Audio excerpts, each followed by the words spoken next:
നിങ്ങൾ എല്ലാ ദിവസവും ഭക്ഷണം കഴിക്കുമ്പോൾ ഈ ഒരു ചെറിയ കാര്യം ശ്രദ്ധിക്കുക.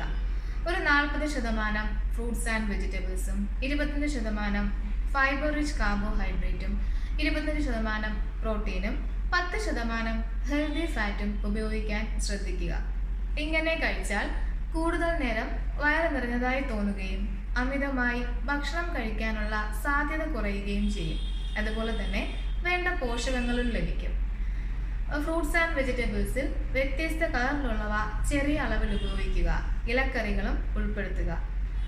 കാർബോഹൈഡ്രേറ്റ് ആണെങ്കിൽ ഫൈബറിന് വേണ്ടി ബ്രൗൺ റൈസ്, ഓട്സ്, മില്ലറ്റ്സ്, ഗോതമ്പ് എന്നിവ ഉൾപ്പെടുത്താം. പ്രോട്ടീൻ ആണെങ്കിൽ മീൻ, മുട്ട, മാംസം എന്നിവയിലുണ്ട്. വെജിറ്റേറിയൻ ആണെങ്കിൽ പനീർ, സോയ, പയറുവർഗ്ഗങ്ങൾ എന്നിവ ഉൾപ്പെടുത്താം.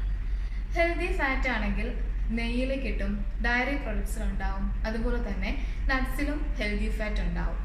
ഓർക്കുക, ഡയറ്റ് എന്നത് വിശന്നിരിക്കലല്ല, ശരിയായ അളവിലും ശരിയായ രീതിയിലും ഭക്ഷണം കഴിക്കലാണ്. ഇനി നിങ്ങൾക്കൊരു പേഴ്സണലൈസ്ഡ് ഡയറ്റ് പ്ലാൻ വേണമെങ്കിൽ തീർച്ചയായും താഴെ കാണുന്ന നമ്പറിൽ കോൺടാക്റ്റ് ചെയ്യാം. Thank you.